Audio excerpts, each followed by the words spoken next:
It's always Level Up the podcast. Is this the Carlos and Tracy edition? So it came to my mind. Oh, because we're in this room, Yeah.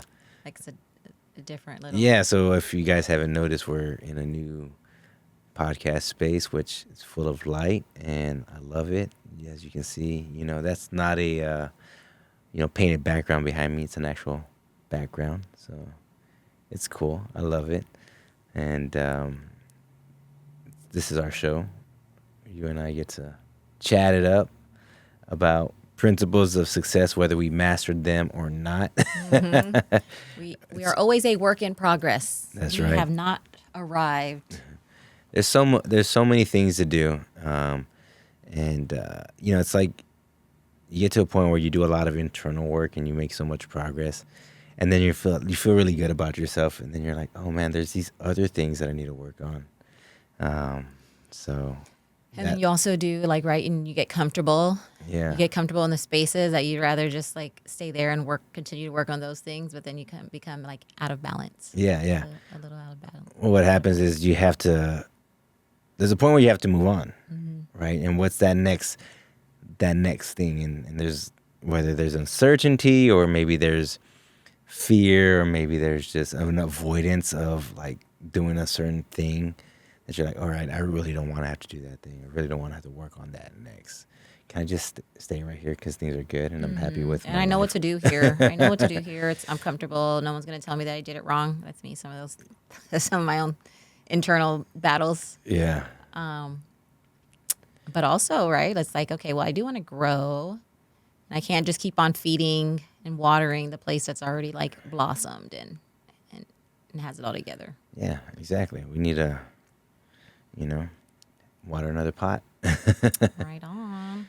So welcome back to Always Level Up the podcast. I'm your host, Carlos Garcia. This is the Carlos and Tracy edition, special edition just for you guys and gals. And as you know, we have continuously shared principles of success. So we're going to continue on this path, and today we're going to talk about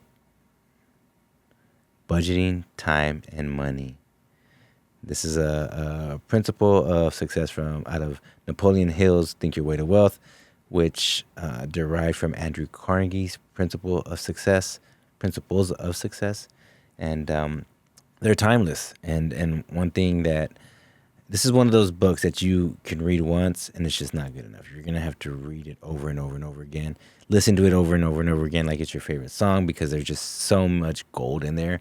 And, just so many things to work on. And it's one person's philosophy of success that they utilize over their lifetime. Mm-hmm. And so applying these principles, at the right time, in the right season of your life, will help overcome whatever challenges you are, especially if you have what your definite major purpose is in your life. And I think that's important, because part of this principle right here, he breaks up people into two different types, which are doers, people that actually know what their definite major purpose is in life, and they're constantly working with the intention of accomplishing that goal, and the drifters, the people that don't know what they want out of life, the people that are just kind of going through the motions and going with the flow. And, and that leads to a destination. Usually it's a destination where, you're not going to be happy. Yeah. So I like to think about living life the happiest that I can. And a lot of times it's not that necessary that you're, and maybe it definitely ties into happiness, but it's you surrendering control to certain things, but also having a plan, to the point where, I forget how the saying goes, but it's if you don't take the reins and dictate what direction, what path your life is going, somebody else is going to do it for you. Yeah, and that's where you end up in jobs that you don't want to work, and then there comes a lot of dissatisfaction with that. And I don't think this leads to happiness. I think happiness is a choice, and no matter what season that you're in, you can choose to be happy. And but this actually leads to, I think, more of a fulfilling life, and that's really, not to show up and just kind of just exist, but actually to exist with a purpose. And I think that's the main thing that we're striving for, So one of the things that he talks about, and just kind of the beginning part of this, your budgeting your time and money, he talks about doing a self-assessment, right? And to do this self-assessment, you have to evaluate your current habits. And so basically, a couple of questions are, do you have a burning obsession with your definite major purpose? Right? Do you know what it is that you're setting out to do, your life's work? A lot of times this makes me think about, people that I think of real estate developers, and they have these grand master development plans, and there's like, man, this is going to be a 10-year project or 15-year project or 20-year project. That's their life's work. Yeah. And they're committed. So they have that major purpose in doing real estate development. Yeah, and there's a path, right? And then there's a sequence, almost a sequence to these things, and it's not like all going to happen at once, but it does allow you to minimize interruptions, distractions, the shiny object syndrome, where you're Right. like, oh, well, gold everywhere, right? Yeah, I can do this and I can do that. Like, yeah, you can do a lot of things. And in addition to that, there's another question you want to ask is, how often do you engage with your mastermind alliance? And your mastermind alliance can be a group of supportive, like-minded individuals. It can be your husband, your wife. Usually the main mastermind is the one at home. And then after that, everything else falls into place. So your business associates and stuff like that. But, how often are you having these conversations? And to me, it's very important, because I think people often miss, and we talked about the mastermind principle, they often miss that alliance at home with their wife.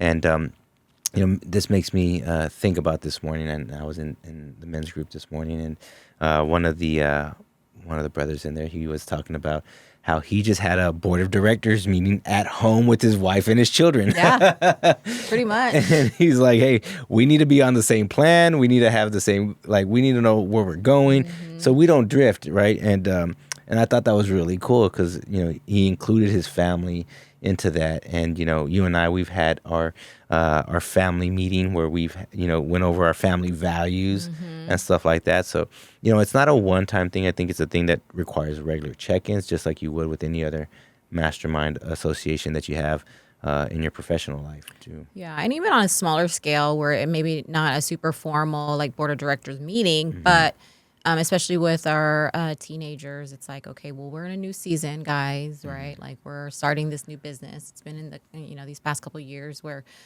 we've had to learn how to say no to some things, and okay, it's not something that we can do right now. Again, like budgeting our finances, where we're just a little bit more strategic about how we spend, more careful, because we are now business owners, and we've got just different priorities and different ways to set it up. So how that impacts the kids, and being able to have that transparency for them to understand and have some buy-in to, and understand, because, we're just the parents that we want to give our kids things, and we want them to have good experiences, and we want to be able to say yes. But in the season where we had to say no a little bit more, because we were really shifting a lot of energy and time and money into the business, that would mean for them that we weren't going to be able to do as many things, right? Like, vacations will look a little bit different. Yeah. Like, You're gonna hear no a little bit more. Yeah, exactly. And so, I even turned it into me and the little ones, we have Fun Friday, right? Because it used to be after school every day. What are we gonna do, Mom? Let's go get ice cream. And I'm like, okay, we can't get ice cream every day, or we can't, go do this every day, but on Fridays, if you're good, we'll go and, get some boba or something. Yeah. And I love these things for two reasons. One, because it's hard. It's a hard thing to do. And when you do it, good things come out of it. So that's the second part of it. And I think a lot of times these type of conversations, intentional conversations, are avoided because it starts to hit some pain points. It starts to hit some discomfort. And a lot of people are not ready for that. And so what happens with the people that are not ready for that, it turns into a fight. Yeah. It turns into an argument. And, people either withdraw or run. And that's not what it's for, right? It's be able to get in front of this. We look at things for what they are. And then let's say, okay, based off this reality, what are some logical things that we need to change and make some adjustments to? so we can get ourselves on the path that are going to lead us to the kind of freedom that we're looking for. And to kind of go a little bit deeper there, I've always known that like in because we're married and we're also business partners, right? We're also in this together, so there's a lot of like overlap there. But I always knew, and I guess just growing up, my parents handled finances very like one-sided. Like my dad just made the money, and my mom would just like manage the bills and things like that. But whenever there was a point of contention, and it was hard for them to communicate Yeah. finances, right? And it was hard to understand that. And we didn't have like abundance of money, but my dad was military, and my mom worked a little bit too. But I always knew like in my marriage, I want to be able to have open conversations where finances didn't feel like it didn't feel painful. It just felt part of the system. It just felt part of the conversation. And it took us a little while to get there because I was like, I don't know if it's like trauma from just understanding that. It can be. Because I was even feeling like, all right, let's do this. About to have a tough conversation. So Where we just throw it all on the table. I mean, even like for, to go even a little bit further back, it took us a while to even have joint accounts when we first got married, right? Because I was used to, but then I became a stay-at-home mom and I had no choice. But I was like, okay, I need help. Sure, that's a good idea. That's a great idea. Put it all together. So when we talk about budgeting time and money, those are two currencies that there's a finite. Yes, exactly. It's it- finite. It's not infinite. We don't live forever. We don't have as much time as we want. When we're young, we might feel like it, but as you creep older, then it's like, all right, time gets precious, and then we start learning how to, especially for me, you just learn how to say yes and no to things that are important. You create those boundaries, and that's how you really establish like how to prioritize right. time from money. And of course, this is just like there's no playbook. We've got people like Dave Ramsey. We're going to teach you how to, manage your finances and budget. But those are things where you can pull and pick from and see what actually works for you and works for your family. But you got to try things. Yeah, and you're absolutely right. And this is a thing that just, you don't run from it. You got to run towards it, and you have to say, okay, let me do an assessment, see where we're at, and then start to create a plan, right? And whether it's Dave Ramsey, just everybody's gonna be in a different place. Like wherever you're at, you got to learn, and you have to create a plan, and then that's right there. That right there will help you move down that road a lot easier, and it's less painful. Another question to ask is, are you persistent in pursuing your plans even amid setbacks? And that's a very, very good question to ask yourself, because I can see where I know people that they hit their setbacks and they quit. It's like, man, well, it just wasn't meant to be. And it's like, well, hold on, it's just a setback. It doesn't mean you're out. Like, is there anything that you did wrong that you could have done better, that you could have learned from, and just readjust the plan, so that way you can stay on the course, versus like, all right, I hit a wall, I'm over it, right? Yeah. Because that's going to happen regardless, because there's no foolproof plan that's just going to work 100% of the time. And usually your first plan isn't the plan that's going to get you to the spot. Right. You set out, and then that's why you've got to leave the shore, right? Because you've got to be able to learn how to get out there and hit the waves and make the adjust the sails and things like that. But this was a quote that I used to really kind of lock in on and share with when I was in the coaching space is, you don't have to give up on the goal. You don't have to change the goal. You can just restructure the strategy, right? Revisit the strategy, revisit the plan. And you can see that you can still get to that goal, right? You can still get to what you want, especially if it's your purpose, right? If it's your definite major purpose, and you have this gift in you that, God placed there for a reason, and it's just something you can't shake, and it's just there, but you get overwhelmed, or, things happen, things come up. That doesn't mean that that can't be your plan anymore. Sometimes it does. Sometimes, and sometimes our goals and our those things have like a little expiration date, and it's like you can revive it in some other way. But usually, and it's been in my experience, where you can take a step back and you can see how it all ties back in when you continue to just be persistent. Well, and I think there's the reflection of what's my motive, right? Because a lot of times we might have a plan and the motive may not be the right motive. I actually read a book called Motive. And it was about a guy who wanted to be a CEO, but he only wanted to be a CEO because it was like the next thing to do. His motive was wrong. And so what he ended up finding out is like he wasn't a great CEO. Actually, he was better at marketing. That was a thing that he really thrived in. But he just was shooting for the CEO position because, hey, this is the next level. This is what's going to earn me more money, and that kind of stuff, as opposed to like, being a CEO and you're in charge of leading people, right? So you have to want to do the things that most people won't, which are like having meetings and having one-on-ones and checking in on people and having emotional intelligence and, really caring about the people to lead them in a direction and it's in alignment with the vision of the company. So sometimes you might have setbacks and your motive is off and you may not want to do it anymore. Yeah.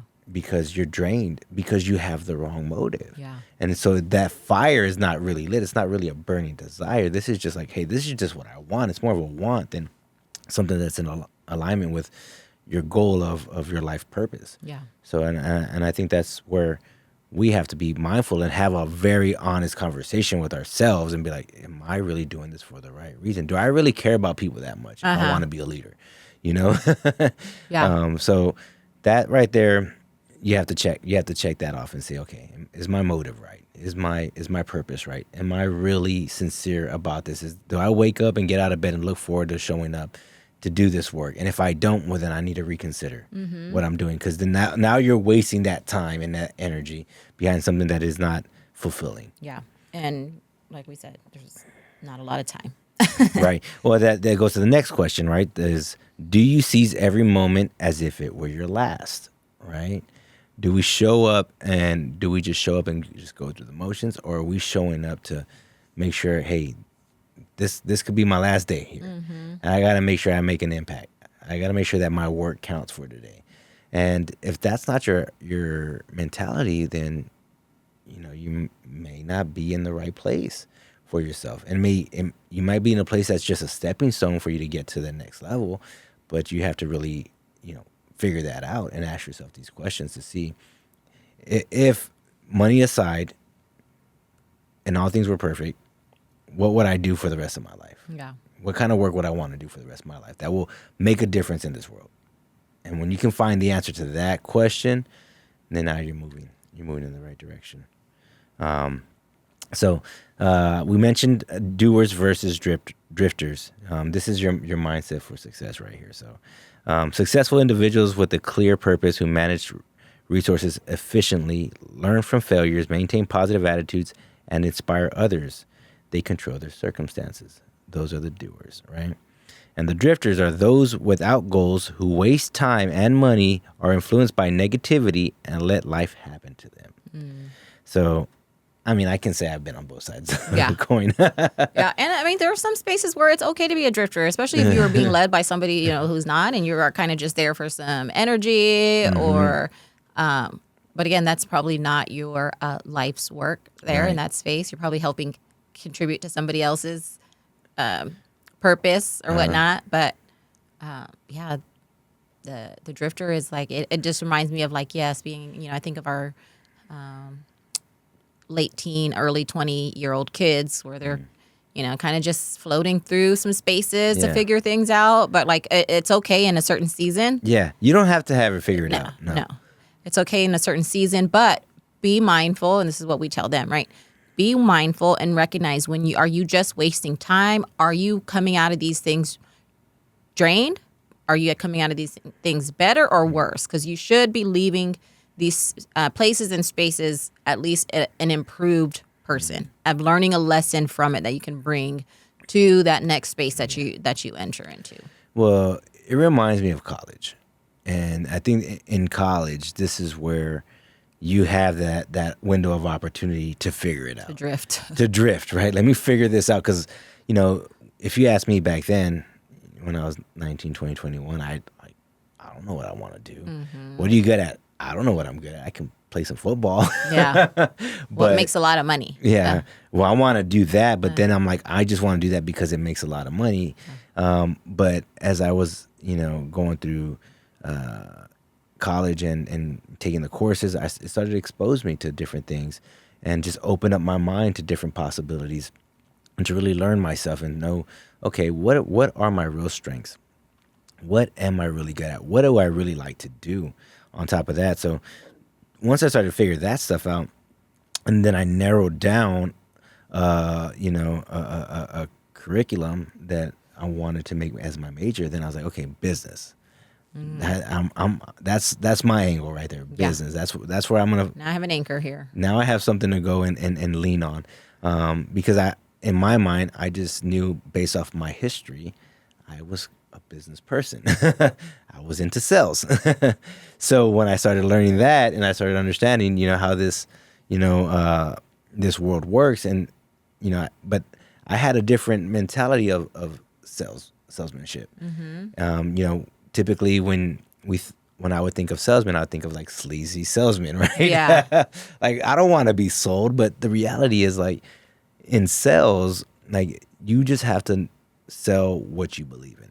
If you sell a product that you believe in, then that right there becomes your passion, right? So if you have a product that you don't believe in, you're not going to sell. You're not going to do a good job selling it. And if you're just doing it for a check, you may become a sleazy salesperson. And that's how it works. So, understand your product and what you're selling, and knowing that, hey, I know this is good for the people that I'm selling it to, then that's going to allow you to be a great salesperson. And then in business, obviously, that ties into sales as well. So, so as we discover ourselves, and whether it's in college or even just regular work experience, because you can go work somewhere and be like, all right, this is not something I want to do. I'm wasting my time. Right? I am wasting my time here. Then and I want to get into that too a little bit. It's like I think sometimes there are some people who are lucky, blessed enough to find a career that they absolutely are passionate about and love.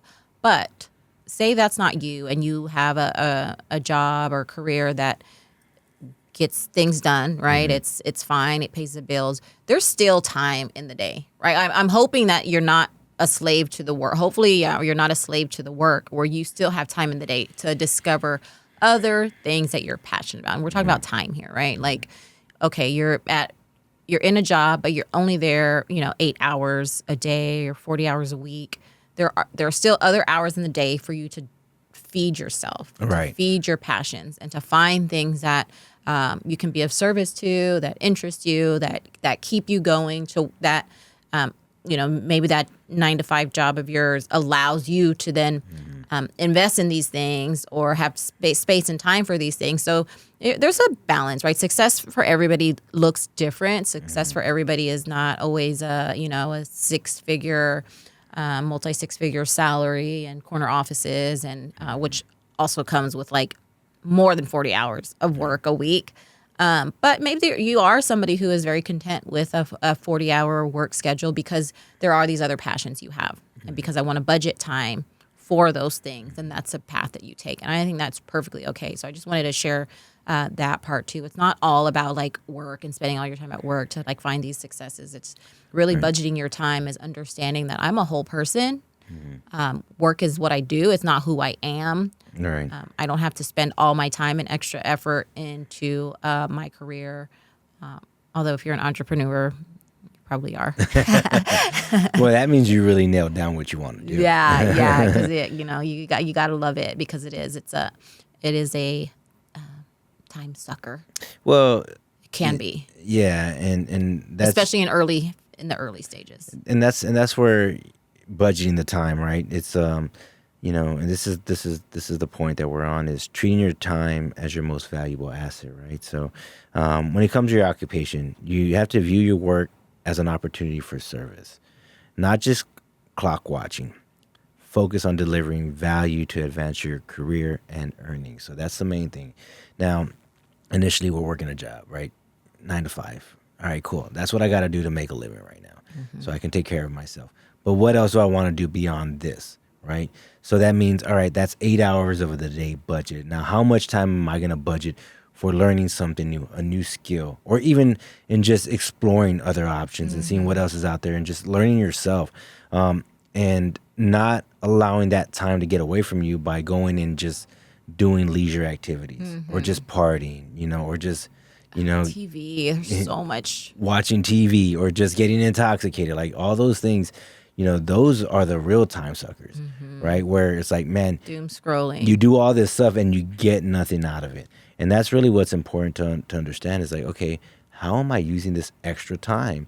And when I think about myself and how there was a point of time where I was wasting so much time, like, yeah, I would go to school from this time to this time, and then I would, work from this time to this time, and then everything else, I just wanted to just chill and just have leisure. So I had all these goals and ambition that I wanted to accomplish all these things, but it's like, dude, you're not even using your extra time to go pursue those extra things that you want to do, that you believe you can do, and you're just wasting it. So it wasn't until I started learning that I had to budget it and make better decisions, then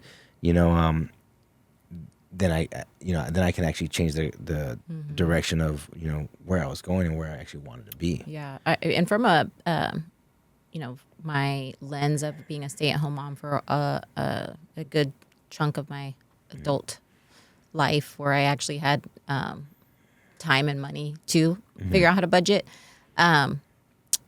You feel like we as moms, we pour in and we give and we give and we give, and it does make it seem like, well, there's no time for me. There's no time for me. But if you can give yourself time, and this is kind of just like a life hack, life tip for maybe if you're in a season of being a stay-at-home mom, or maybe you're just not a stay-at-home mom, but you're in a career that's a little bit draining and you're not able to get out of this kind of like hamster wheel.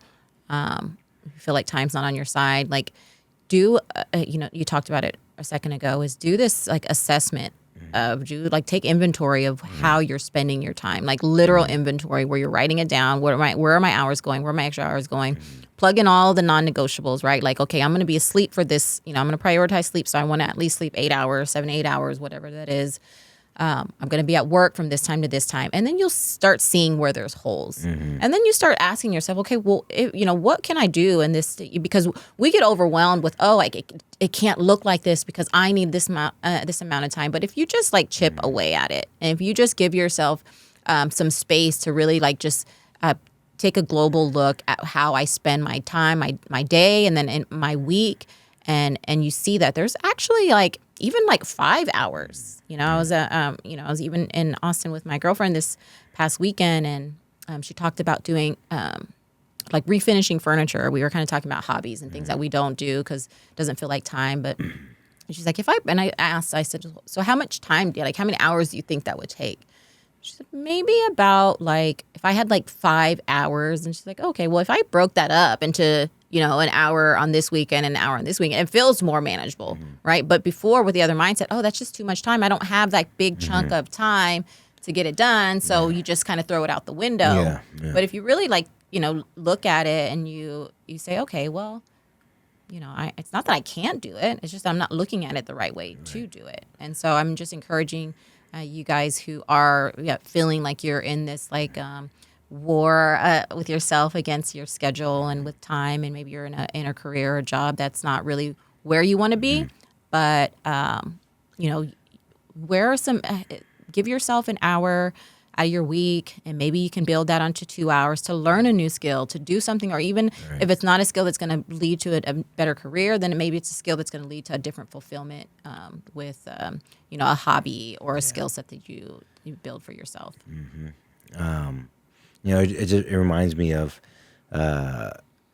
in the early days when we're figuring it all out and how we were using our time. And I just remember us finding it hard just to give up the time we spent on watching TV shows.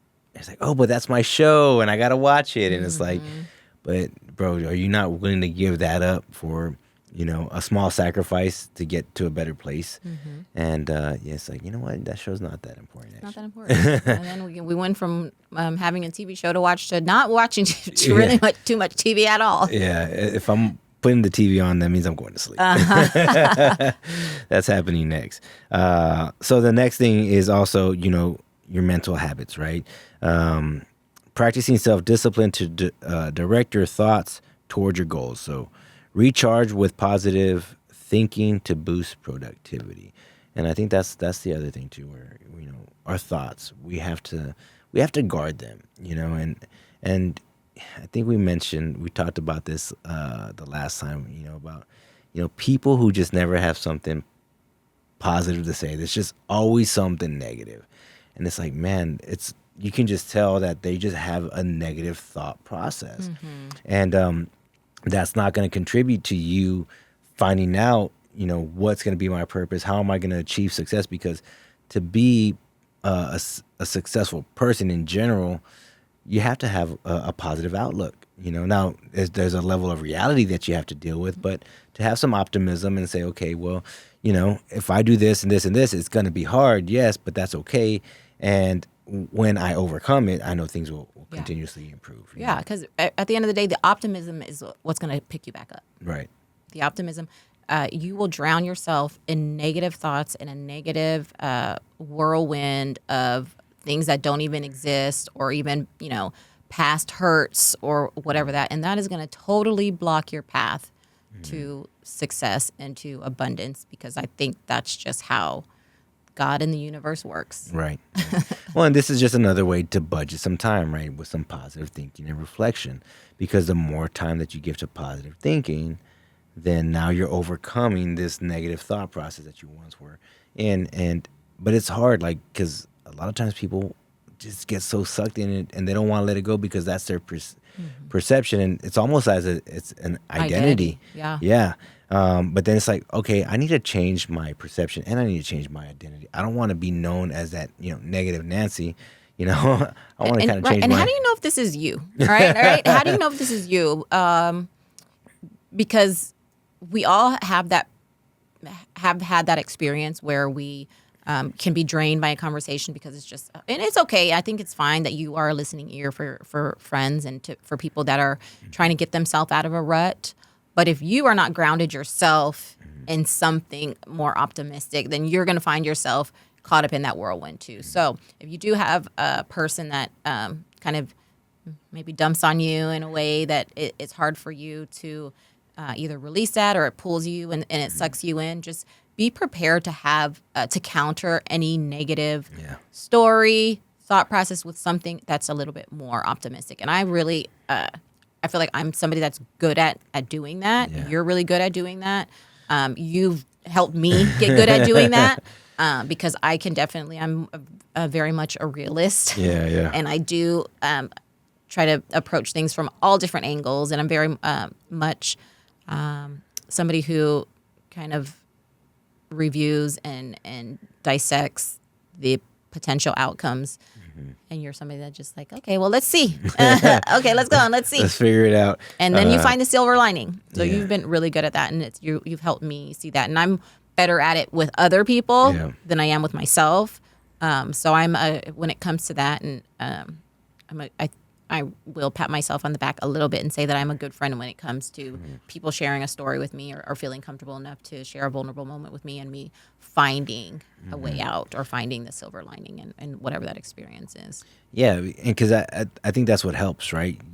Being that voice of reason and optimism and positivity to anybody that has that negative mindset, to help kind of reframe it, right? Because if you just engage and just kind of add fuel to that fire, then obviously y'all both come out the other end worse. Versus like, hey, can I help you kind of look at things from a different optic, and maybe help start to reshape that mindset. And this is how you want to use your time, right? Because like, you don't want to spend that time with people and just negative, and all you do is you come out and now you're attracting more negativity to your life. Versus, hey, it started negative, but we ended with some positivity, and we're gonna start to attract this positivity to our life, so that way we can move in a direction that we're happy with. Again, like negative outcomes don't always lead to happiness, or don't lead to fulfillment, right? It just gives you more things to complain about. So as we spend our time doing this, we should also spend our time. This touches on relationships, building cooperative networks by giving first. Uh, Delegate tasks and avoid toxic influences. Man, it is so key, right? Let's like building a cooperative network. Like what does that mean to you? Is it to me? You can think of that. I can think of that and say, okay, do I want to be around a network of just a bunch of yes men? That's not necessarily cooperative, right? I think cooperative is people that have different opinions, different ideas, different mindsets, and we can learn from each other, but you want to avoid the toxic influences. So what are the things that lead to that type of discussion? Or, for me, it's alcohol, right? We start drinking too much, get a little crazy. The filter comes off. Words get a little loose. Words get loose, and I'm like, man, all right, this isn't turning to be positive. I'm actually regressing right now, so I need to keep that in check. So you have to know what those influences are for yourself and for the people that you're around, because I know there's some friends that we start drinking together. Hey, we may not be making the best decisions. And it makes me think about too. Like I've always been like I grew up with a really close knit girlfriend group, and I love them, but it just got harder and harder to like find time to hang out, and especially as the more kids I had, the even harder it became. And then I just had to be I was always fueled and filled up and happy when we do finally get together. And then I was like, okay, well, let me find and I thought that was just what it was, right? Oh, let me find my groups to go out with and do this and hang out. And then sometimes I would just feel a lot more drained, trying to hang out and go to things like at night and when I was tired, and just saying yes to things that really were not in alignment with like where I was. And then that would spill over into, my mornings were a little bit harder. And so I'm like, okay, well, if we can go out during the day, right? And then I had to start shifting. Okay, if we can go out during the day and be done by like this time, then I can say yes. But then it also turned into, you know what? Even if we can't all get together, because there's a pretty big group of us, then maybe there's 2 or 3 of us that can just get together and go have dinner. And I was actually finding myself like very much more fulfilled when it was, a couple of us at a time. And not to say that it wasn't fun when it was a group of us, but even though that was harder to come by, I still needed my little connection and my friendship connection, and those networks are important, right? But knowing that sometimes you got to make a shift in what that looks like for you, right? And I do also enjoy like one-on-one time, or I'm more of like, especially now, a deep conversation person than like a surface level person. So I like want to know, like, show me pictures. What have you been up to? Like, give me the tea, know? And I really feel more fulfilled, and I feel like I'm spending my time better in those environments and in those situations. And so as somebody that has to really be cautious of how I spend my time, because I've got a lot going on, I know that, okay, well, this is going to be fulfilling. This is going to be more of what I need. So I'm going to definitely prioritize that and make time for it. Right on. Well, it's important, relationships, and I mean, we're social creatures, and but choosing our relationships wisely is important. So that way we can give the best version of ourselves, and then 2, we can receive, the best that someone has to offer. And I think that's really what it's about, just being able to be a support when you need to be, but also know that you're in a good space to be that support. And then also, being able to, give back, and then help where you can help out, and just have good quality conversations and relationships that last a long time. On top of, spending time on relationships, another one is your health, right? Prioritizing preventative habits like exercise and relaxation to save time lost to illness. Oh man, that's a good one. We were talking about the habit of health on the last one, and but it's important, right? Because without your health, like, what do you have? You only have one body. It's only gonna last one lifetime.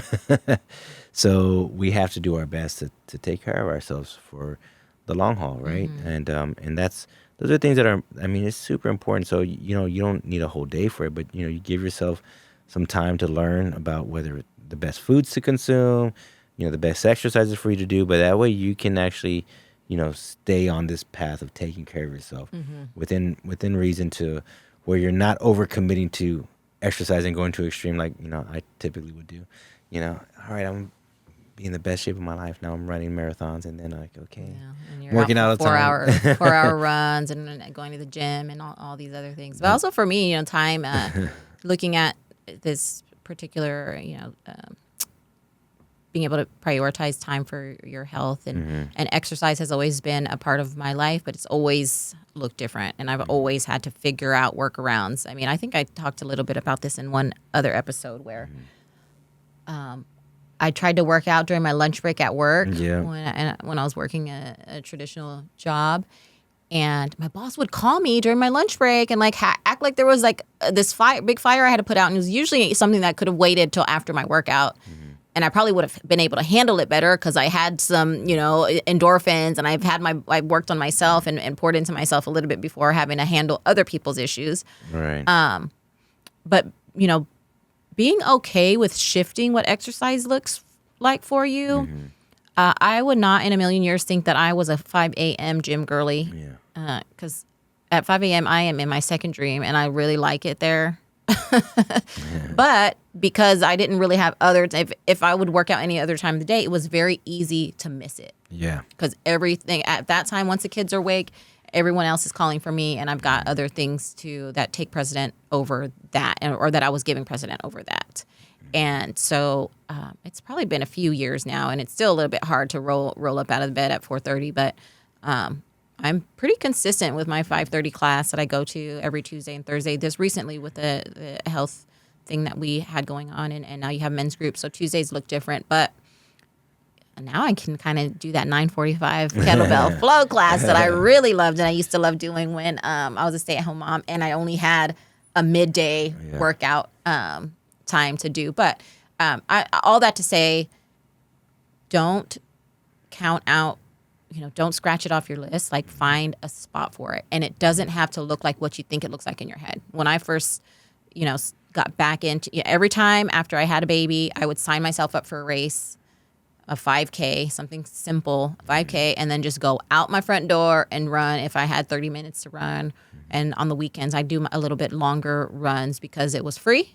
And I had my mom was my babysitter. I could just, Mom, can you watch the baby for a second? Or my brother too, and my brother was living in town. Can you watch the baby? And I'm gonna go out for a run, and I'm gonna be back in 30 minutes or whatever. Right on. Absolutely. And that's the thing. It's important, right? You have to budget time for that, because you need to take care of your health, right? You need to take care of your body. You need to exercise. On top of that, we need to budget time for just our faith, our spirituality.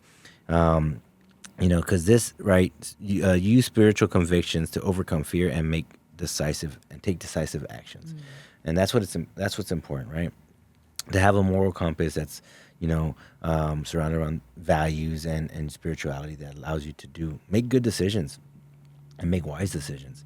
And then we have our spare time, right? So, when it comes to, we go back and just go back to the spirituality part of it is, a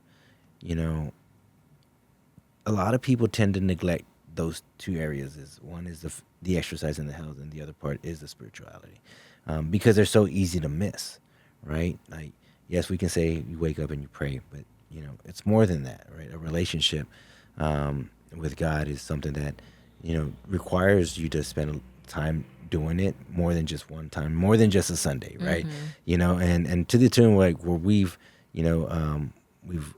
go to church consistently, and we also have additional groups that we're part of, Bible studies and stuff like that, and we do our prayers that we'll do consistently, and just being engaged in that, knowing that's a very key part of our spiritual growth and journey, because that helps shape our world around us and who we are, and then how do we overcome challenges in the midst of it, and how do we celebrate victories, with that spiritual mindset. So I think that's also important to budget some time for that.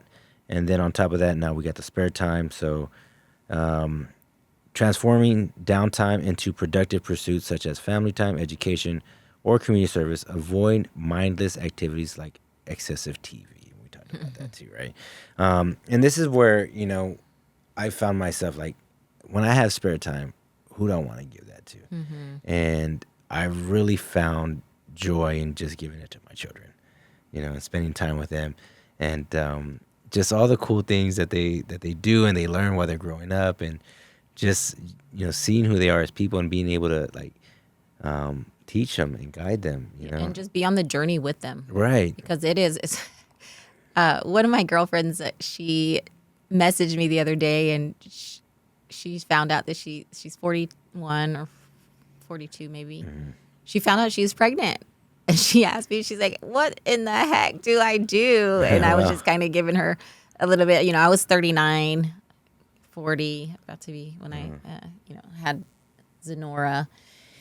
And I'm like, it's definitely different, but at this age, you just see the babies through a different lens, right? And the things that might have triggered you as a 25-year-old mom, as a 40-year-old mom, it's way different. And you're going to spend a lot of time like trying to bite your tongue and trying to hide your giggles and laughs because, my 4-year-old is a trip and she is hilarious.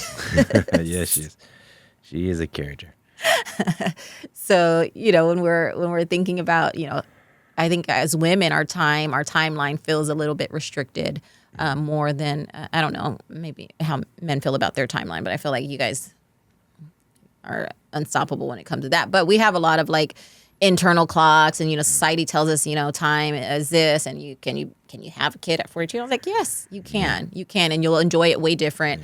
And you have older girls that are going to help you, and they're going to be on this journey with you in a different way too. So when I had that conversation with her, I was so tickled because I'm like, yeah, it's different. The time and space that you're in motherhood allows you to enjoy it and experience it in a different way. Yeah, I agree. Well, I don't know what it's like to be a mother, but as a father, it's definitely it's a whole nother experience because now, like you said, when you're young and you're triggered by things and all of a sudden you're giving up your life because now you got to take care of your children. It's like, no, actually, this is actually a blessing. And, I get to lead these little youngins in a better direction. So now it's like you're able to take that responsibility. And a lot of times, I would think back of like, man, if I would have had this, or if I would have had a dad like this, or if I would have had this kind of mentor, and I'm like, well, I can be that, all for my children. So that's where I think it's the most important.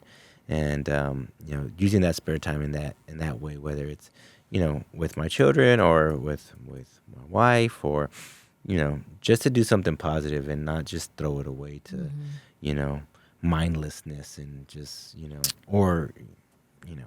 Yeah, and it made me think of another little, I guess, life hack thing too, where when I was in the coaching space, I always talked about the wheel of life, and it just being these areas of your life where you can't equally distribute time there, but you will recognize where you feel like there's things missing. And for me, I've always had a good spiritual balance, but there was a point where I was like, okay, I need more spiritual people in my social circle. I would like for that to kind of be a 2-4, right? Like I always prioritize my spirituality and I my time with God, my relationship with God. And how can I do more of it? Because I'm a person that would get in my own head about, is it enough? Am I enough? Is this enough? Am I doing enough? And that was a place that the enemy would always try to attack me and say, oh, are you doing enough? And is that enough? But in my spare time, I have my Bible study group, which got formed through my group chat with my middle school moms, with sports moms. A few of us formed a Bible study group, and it just was more useful of my time instead of kind of getting sucked into some of the other things that were, that can happen that weren't as a priority for me. But I can still stay connected to that group because there's this kind of subgroup that is important to me, and it allows me to prioritize that. Going out and saying yes to having this morning, I had a little breakfast with my good friend Crystal, and we prayed and we talked a little bit just about motherhood and about our relationship with God, and just like very fruitful connections and friendships. And I think about being able to spend my time in ways that are fulfilling, and they just make me feel good. Right on. Um, yeah, that's super important. Now, just moving on to our next point is budgeting money, right? And securing your freedom. So, I'm going to run through these, what he says, and then we can just chat about them. But the first one, he says, money should be budgeted with purpose, treating savings as your top expense. And here's some strategies for that. You save first, right? It says that to allocate at least 10 to 20% of income to savings to create a buffer against poverty, fears, and enable recovery from setbacks. Point two, insurance and protection. Secure adequate life insurance for family protection. Thank God I did that. Number three was charity and giving, right? Dedicate a portion to helping others, aligning with going the extra mile principle. And then the next point is debt management. Pay off debt steadily without sacrificing savings. And then your adaptability. If unexpected costs arise, adjust without panic, using self-discipline to find solutions. Increase savings as income grows, and reward yourself modestly for sticking to the plan. So, and I think and there's a lot of different financial education that you can go and look into. It's not a one size fits all. People are different stages in their life. Some people do great with managing money, but maybe not managing themselves to the best. But at the end of the day, I think if you can have the discipline of managing your time and money, you're definitely well on the way to living a very fruitful and fulfilling life. Because those are things that are very important that take a lot of discipline to do. And, for me growing up, coming from poverty, not having was always a reason to spend money. When we started making it, it's like, oh man, that's like, man, YOLO, right? You only live once. You can't take it with you. And there's some truth to that, but there's also another part of it is like being responsible, right? Being good stewards with your money. And it's not for you to use and spend on indulgence. It's to spend wisely. And I think this is where we have to find that line. It's like, okay, what is the difference between overindulging and being wasteful versus being responsible? But then there's the other side of the coin of like, yes, overindulging, but also there's people who also hoard money, right? Can hoard money and aren't putting it back into or putting it back out there in the form of, giving back ties or things like that. That reminds me of like the story about Scrooge, right? He was a hoarder. He was penny pinching, saving every dollar and every penny, and but it wasn't until he learned how to give that he started to receive even more, and it changed that person's life. But that was a pretty cool story. So but that's true. Like, you have to be a giver, right? It doesn't mean you have to give all your money away. You just have to budget something for giving, and that right there allows you to have a better impact on this world. Now, give to your choice, right? Whether you're helping out a family or whether you're helping out the church, serving a cause or something out there, giving is important. Because it's one of the things. It's the gift that keeps on giving, right?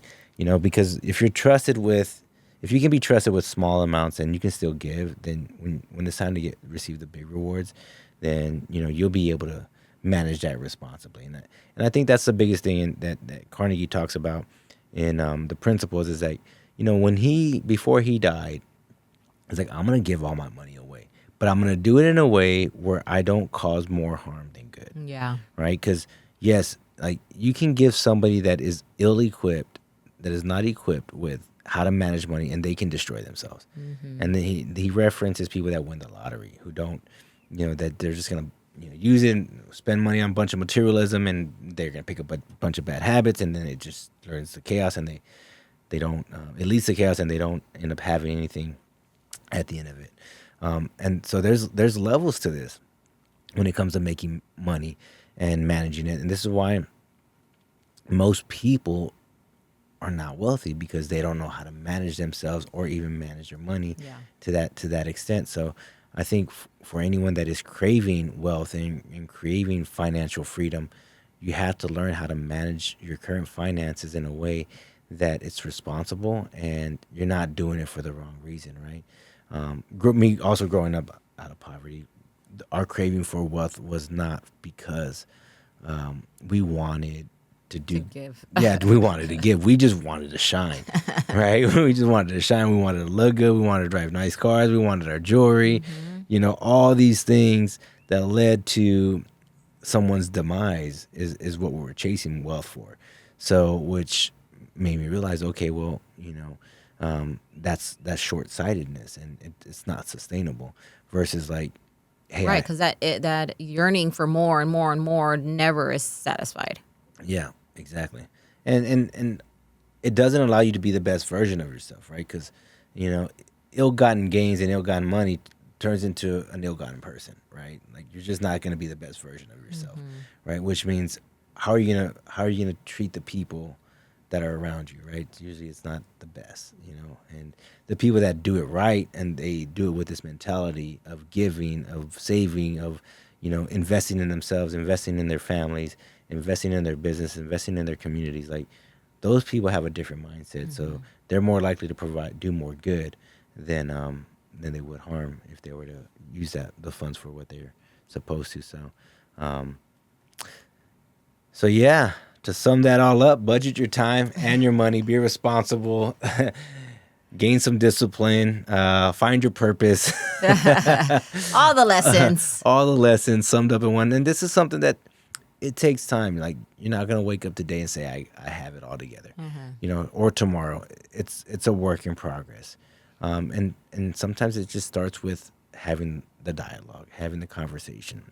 Then it goes from learning new things. Now, I wish I had a magic wand where we can change everything overnight, but it's a journey, and that defeats the purpose of the journey. Yeah. And you can really start wherever you are, right? You can start wherever you are. You don't have to be in a hole, or if you are in a hole, you can still start and just make baby steps.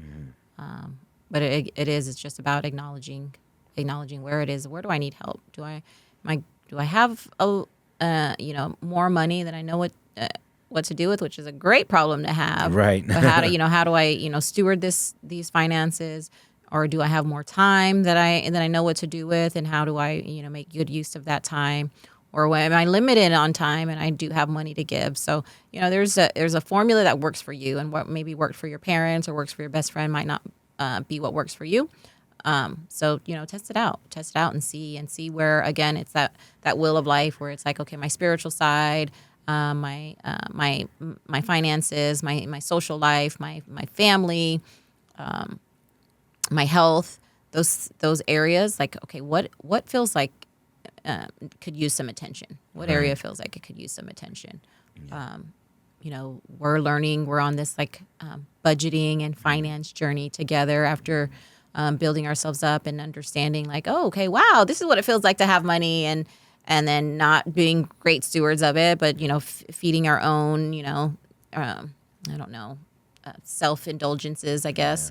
And then coming to a place where it's like, okay, well, we've gotten to a place where we can create our own business. Right. And we know that what that outcome looks like if we can stay the course, and if we stay the course and really believe in ourselves and give it up to God and bring God into the business with us, that it's going to succeed. But how are we going to do it different this time? And what does that look like for us? And I think it's all playing out now, and we're learning and we're figuring it out. And some hard conversations have to come with it. Like, okay, well, what can we give up? And what, I feel like I give up everything. I know. And it's like, okay, well, what if the solution is just make more money? But that's a great solution. But, that's always the solution.